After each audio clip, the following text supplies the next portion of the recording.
नमस्कार दोस्तों, gardening with Prince में आपका हार्दिक स्वागत है। दोस्तों, गुलदाउदी के फूल तो देखने में बहुत ही खूबसूरत लगते हैं और नवंबर, दिसंबर और आधी जनवरी तक आपको बहुत ही बेहतरीन लगते हैं। लेकिन जैसे ही जनवरी आती है तो फूलों की हालत कुछ ऐसी हो जाती है, यानी कि फूल सारे के सारे मुरझा करके सूखने लगते हैं। और जब आपकी गुलदाउदी के फूल मुरझा करके सूखने लगें, उस टाइम पे ज़रूरत होती है कि आपको अपने गुलदाउदी के पौधे को बचाना होता है, क्योंकि गुलदाउदी के फूल जैसे जैसे मुरझाते हैं तो पेड़ भी सूखना शुरू हो जाता है।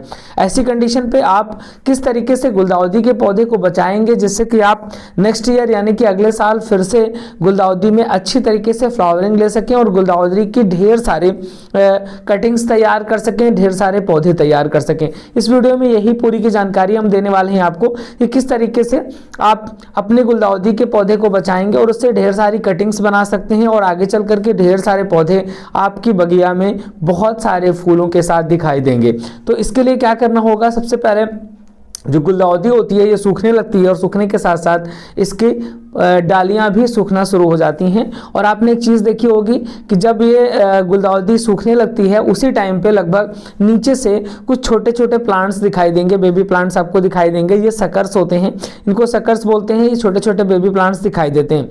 तो ऐसी कंडीशन में क्या करना है, हमको इन्हें कट कर देना है। जो हमारे ये फ्लावरिंग हो चुकी है, अब इसमें दोबारा से फ्लावरिंग नहीं होगी। इसके फूल एक बार आते हैं और एक बार आने के बाद लगभग 1.5 से 2 महीने तक इसकी फ्लावर्स रुकते हैं। सबसे अच्छी बात है कि एक ऐसा प्लांट है कि इसमें बहुत लंबे समय तक फ्लावर्स रुकते हैं। तो अभी इसको हमें ट्रीटमेंट इसका करना है, इसको बचाना है। तो सबसे पहले जो आपने सपोर्टिंग्स के लिए लकड़ियां वगैरह लगा रखी हो या सपोर्टिंग्स के लिए जो भी बांध रखा है, हमें उस चीज़ को हटा देना है, अपनी सपोर्टिंग को हटा देना है। जैसे हमने यहाँ पे सपोर्टिंग के लिए ये डोरी बांध रखी है, तो हमें इस डोरी को यहाँ से कट कर देंगे और इस सपोर्टिंग को हटा देंगे। देन अगेन हमें क्या करना है इसके बाद कि हमें प्लांट्स की कटिंग करनी है। कटिंग किस तरीके से करना है, कटिंग बहुत ही सावधानी पूर्वक आपको करना है। इसके लिए क्या करना है कि जो आपका प्लांट है, जो मेन प्लांट की डाली है, नीचे से लगभग 2 इंच छोड़ करके आपको कट कर लेना है। और ध्यान रहे कि जो छोटे छोटे न्यू सकर्स निकल रहे हैं उनको नुकसान नहीं होना चाहिए, उनको आपको कट नहीं करना। लेकिन नीचे की तरफ से जो छोटी छोटी डाली लगी हैं उनको आपको इसी तरीके से सावधानी से कट कर लेना है।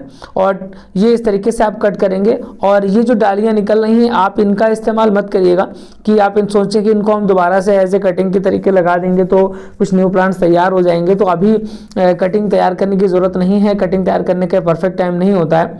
कटिंग अगर आप तैयार करना चाहते हैं तो उधर आप जुलाई अगस्त में, यानी कि जब बरसात होने लगती है उस टाइम पे कटिंग तैयार कर सकते हैं। सितंबर अक्टूबर, मतलब जुलाई से लेकर के आप लगभग अक्टूबर तक जो है कटिंग्स लगा सकते हैं, अक्टूबर नवंबर तक। तो नवंबर तक कटिंग्स जो है अच्छी खासी तैयार हो जाती हैं। तो बरसात के साथ में कटिंग लगाइएगा। वो भी हम आपको प्रक्रिया बताएंगे किस तरीके से कटिंग्स लगानी है। और जो ये कट करके हम फेंक रहे हैं इसका भी इस्तेमाल आप कर सकते हैं। इसके फ्लावर्स जो सूख गए हैं इनको आप जो है वर्मी कंपोस्ट वगैरह बनाने में या फिर आप खाद बनाने में, जो आपको लीव्स खाद बनाते हैं या फिर फ्लावर्स खाद बनाते हैं पुराने सूखे हुए पत्तियों से, तो उस तरीके की खाद बनाने में इस्तेमाल कर सकते हैं। अब देखिए आप इसको हमने अच्छे तरीके से कट कर दिया है, कुछ एक रह गए थे। तो ये जो मदर प्लांट है, ये जो मदर प्लांट का ये गमला है हम आपको दिखा रहे हैं, सारे के सारे इसके पौधे कट गए हैं। 1-1 इंच का, 2-2 इंच का छोड़ दिया है नीचे। और इसमें ढेर सारे छोटे छोटे सकर्स हैं, यानी कि छोटे छोटे पौधे नए निकल रहे हैं। अब ये जो नए पौधे हैं यही डेवलप होकर के बड़े नए प्लांट्स बनेंगे।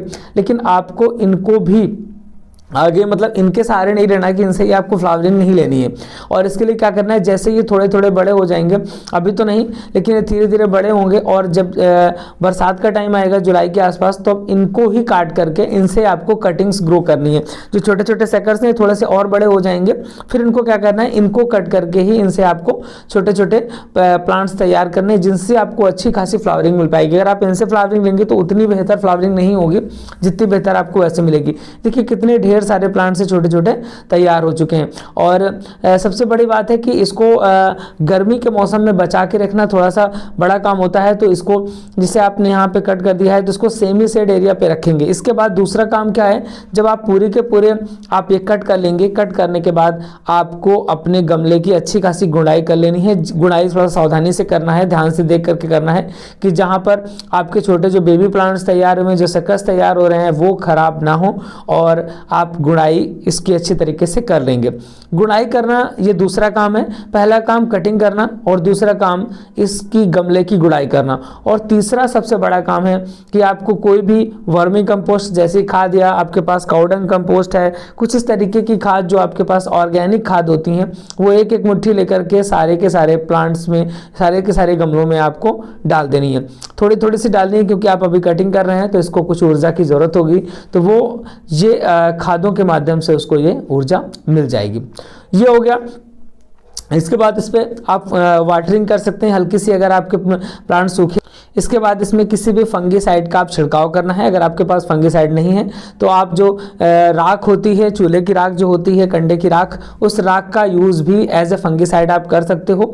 अगर आपके पास कोई मार्केट का फंगीसाइड है तो उसको आप पानी में घोल के भी डाल सकते हो और नॉर्मली उसका स्प्रे भी कर सकते हो, क्योंकि जब पौधे कट किए जाते हैं तो उसमें फंगस लगने के थोड़े से चांसेस बन जाते हैं। तो फंगस से बचाने के लिए आपको इस तरीके से फंगीसाइड या कुछ इस तरीके का डालना होता है। इसके बाद इन सारे प्लांट्स को आपको किसी सेमी सेड एरिया पर रख देना है जहां पर बहुत तेज धूप नहीं आती हो, और मई जून के मौसम में आप इसको बहुत तेज धूप से आपको बचाना है। इसके बाद पानी और टाइम टू टाइम खाद वगैरह देते रहें। वीडियो कैसा लगा कमेंट बॉक्स में जरूर बताइएगा। वीडियो अच्छा लगा तो वीडियो को लाइक करके चैनल को सब्सक्राइब जरूर।